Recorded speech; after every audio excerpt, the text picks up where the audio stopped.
পঞ্চম সংসদ নির্বাচনে 18 আসন পাওয়া জামায়াত ত্রয়োদশ সংসদ নির্বাচনে পেল 68টি। বিশ্লেষকরা বলছেন, মৌলবাদী রাজনীতি পরিহারের বয়ানের বিপরীতে জুলাই সংস্কারকে ধারণ ডানপন্থার জোয়ারে জামায়াতের এই উত্থান হয়েছে। আর এনসিপি নতুন দল হিসেবে ভালোই করেছে বলে মত কোনো বিশ্লেষকের। শাহনাজ শারমিনের প্রতিবেদন।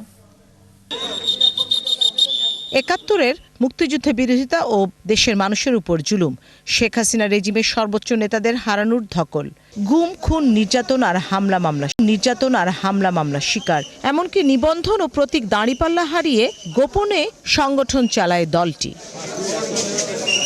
জুলাই আন্দোলনে সক্রিয় অংশগ্রহণকারীদের মধ্যে জামাত ও শিবির ছিল অন্যতম। দলটির দাবি, শিবিরের প্যানেলের দখলে ডাকসু সহ দেশের 5টি বিশ্ববিদ্যালয়ের ছাত্র ও হল সংসদ। ফ্যালকন অ্যালুমিনিয়াম মাল্টিলেয়ার অ্যানোডাইজড হওয়ায় সম্পূর্ণ স্ক্র্যাচ প্রুফ। Falcon aluminium.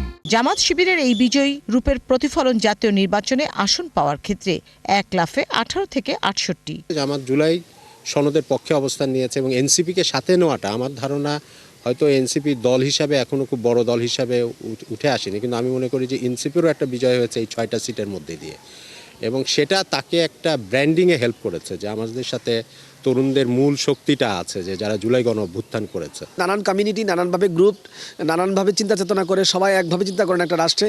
সুতরাং বিভিন্ন রকম, এটা কিন্তু খুব কারণ উত্থান বলা যাবে না। 2টা জোটের নির্বাচন হয়েছে, 2টা জোটের মধ্যে কম্পিটিশন হবে। সেই কম্পিটিশনের জায়গা থেকে কেউ 220টা পেয়েছে, কেউ হয়তো বাকিরা 60টা 70টা আসন পেয়েছে। এটা আমার কাছে মনে হচ্ছে স্বাভাবিক প্রক্রিয়ার একটা পার্ট। খুলনা, সাতক্ষীরা, বৃহত্তর যশোর, কুষ্টিয়াতে দাঁড়িপাল্লার বিজয় নিশান। অবাক হবার বিষয়, উত্তরের জেলাগুলোতে লাঙ্গলের ঘাঁটিতে মওদুদিবাদীদের নব উত্থান। রাজধানী ঢাকায় রীতিমতো চমকে দিয়েছে জামাতের বেশ কটি আসনের বিজয়। ধর্মকেন্দ্রিক যে রাজনীতি, ওইটার একটা বড় প্রভাব ওই অঞ্চলগুলোতে আছে। সাতক্ষীরা, ঝিনাইদহ অথবা রংপুর, দিনাজপুরে এটিরই একটা রিফ্লেকশন এবার আমরা দেখেছি। আরেকটি ব্যাপার ছিল হচ্ছে যে রংপুর, দিনাজপুর অঞ্চলে আমরা দেখতাম যে জাতীয় পার্টি ওখানে ভালো করতো। তো এইবার জাতীয় পার্টি সিগনিফিকেন্টলি ওখানে ভালো রেজাল্ট করতে পারে নাই। ফলে ওই যে ভোট ব্যাংকগুলো আছে, এগুলো ইসলামিক দলগুলোর দিকে গেছে, বিশেষ করে জামায়াত ইসলামের দিকে এই ভোটগুলো গিয়েছে ওখানে। তবে রাজপথের রাজনীতির পাশাপাশি সংসদীয় রাজনীতিতে জামাতের ভালো করার সম্ভাবনা দেখছেন বিশ্লেষকরা। এমনকি বিজয়ী 68টি আসনের স্থানীয় সরকারের প্রতিটি স্তরে ভালো করার ইঙ্গিত এই ভোট থেকেই জামাত দিয়েছে বলে মত বিশ্লেষকদের।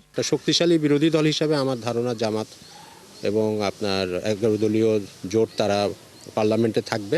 শাহনাজ শারমিন, 71, ঢাকা।